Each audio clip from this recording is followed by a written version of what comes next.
Max super speciality hospital Lucknow ने स्तन cancer से लड़कर जीतने वाले साहसी सर्वाइवर्स को सम्मानित करने और स्पिरिट ऑफ पिंक सहायक समूह का शुभारंभ किया।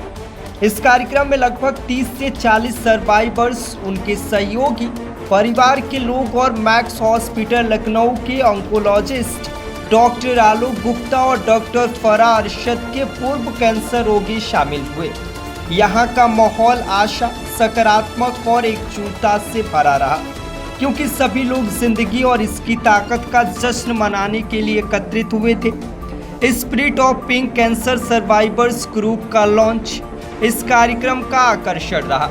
इस पहल का उद्देश्य उन रोगियों के नेटवर्क बनाना है जिन्होंने स्तन कैंसर को हराया है और जो वर्तमान में इस बीमारी से लड़ रहे हैं। साथ ही सर्वाइवर्स के साथ जुड़कर मरीज अपने अनुभव साझा कर सकते हैं, प्रोत्साहन प्राप्त कर सकते हैं और एकता में कभी न हार पाने वाली शक्ति पा सकते हैं।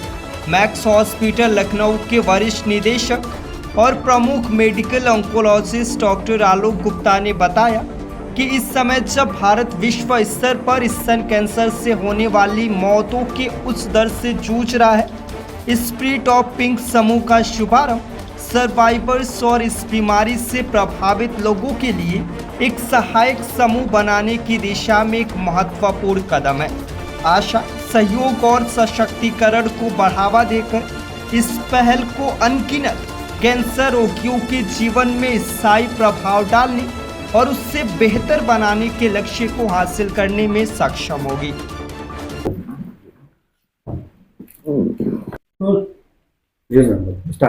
नमस्कार, मैं डॉक्टर फराह अरशद हूँ। मैं associate director breast and endocrine surgery में हूँ।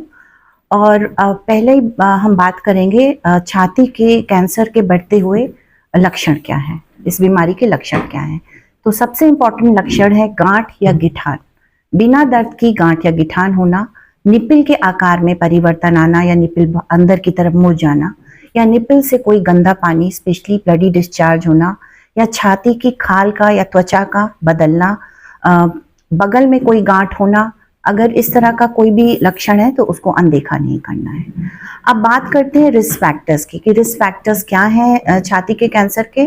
तो सबसे कॉमन जो देखा गया है BMI, मतलब बॉडी मास इंडेक्स। ओबेसिटी बहुत बढ़ रही है। ओबेसिटी एक बढ़ता हुआ कारण है ब्रेस्ट कैंसर का। फिजिकल एक्सरसाइज का कम होना। 5 to 10% कहा जाता है कैंसर्स जेनेटिक या फेमिलियल भी होते हैं, पर 95% बिना उसके भी होते हैं। तो ये नहीं है कि सिर्फ फैमिली की हिस्ट्री वालों को ही सतर्क रहना है, बाकी सबको भी सतर्क रहना है। देन ब्रेस्ट फीडिंग कम कराना। फिर आजकल क्या हो रहा है कि लेट एज में मैरिजेस हो रही हैं, तो late marriages and specially late age पे बेबी कंसीव करना, मोर देन 30 या more than 35 years. Then due to hormonal changes early menarche हो रहा है, मीन्स गर्ल्स के मेंसेस जो है बहुत अर्ली एज पे शुरू हो रहे हैं और मीनोपॉज बहुत लेट स्टेज पे हो रहा है। इससे क्या होता है, overall life time risk girls का या फीमेल्स का ईस्ट्रोजन हार्मोन जो एक कल्प्रिट माना जाता है इस बीमारी में, वो बढ़ जाता है। तो कुछ और अदर फैक्टर्स में स्मोकिंग, अल्कोहल, ये भी लाइफस्टाइल से एसोसिएटेड है। और इन हार्मोनल थेरेपीज बहुत ही कॉमनली फीमेल्स लेती हैं, और वो भी बहुत लॉन्ग टर्म में जब अगर लें, या OCPs बहुत लॉन्ग टर्म में लें। तो ये तो कुछ रिस्क फैक्टर्स हैं। ट्रीटमेंट की बात करें तो 4 हेडिंग्स में हम लोग ट्रीटमेंट को डिवाइड करते हैं, जैसे सर्जरी है, कीमोथेरेपी है, अदर टारगेटेड थेरेपीज हैं, रेडियोथेरेपीज हैं। तो इसमें सर्जरी दोनों तरह से अवेलेबल है। मेस्टेक्टमीज एडवांस कैंसर्स में करी जाती है।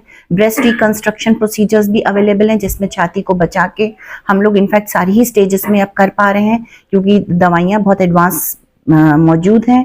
Chemotherapies and targeted therapies and immunotherapies का बहुत बड़ा रोल है। आजकल ट्यूमर्स को श्रिंक करके हम लोग को कॉस्मेटिक सर्जरीज करने में बहुत हेल्प करता है। और रेडियोथेरेपीज एंड हार्मोन, ये 4 पार्ट्स में ट्रीटमेंट डिवाइडेड है। स्टेज ऑफ डिजीज के अकॉर्डिंग ट्रीटमेंट कौन सा पहला लेना है ये वेरी करता है। डॉक्टर साहब, ब्रेस्ट कैंसर की जब भी बात आती है तो एक बात सामने आती है कि ब्रेस्ट को रिमूव ही करना पड़ेगा, इसमें कितनी सच्चाई है? बिल्कुल अब ऐसा नहीं है।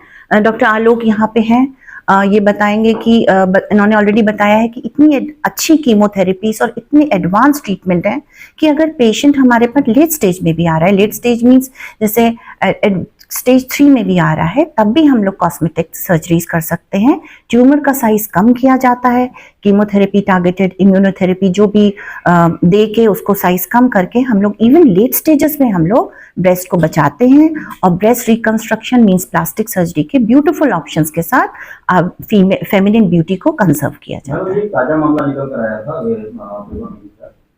क्योंकि 2 जीन्स होती हैं, BRCA1, BRCA2 मेनली, ये कभी कभी जेनेटिक फैमिली हिस्ट्री के साथ एसोसिएटेड होती हैं एंड मदर टू डॉटर या फर्स्ट ब्लड डिग्री रिलेटिव्स में ये पास होती हैं।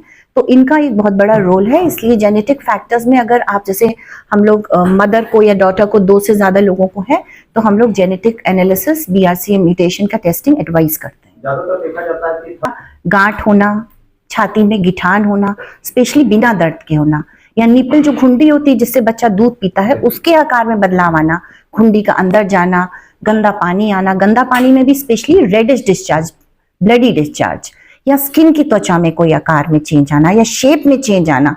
तभी आजकल बताया जाता है हर महिलाओं को अपनी छाती को देखें, हर महिला को कहते हैं कि एग्जामिन करें, जिसमें कि कोई भी आकार में चेंज आ रहा है, बगल में गांठ हो रही है या स्किन में बदलाव हो रहा है, मतलब छाती में कोई भी चेंज है तो उसको अनदेखा नहीं करना है, तुरंत ही डॉक्टरी सलाह ले लेनी चाहिए।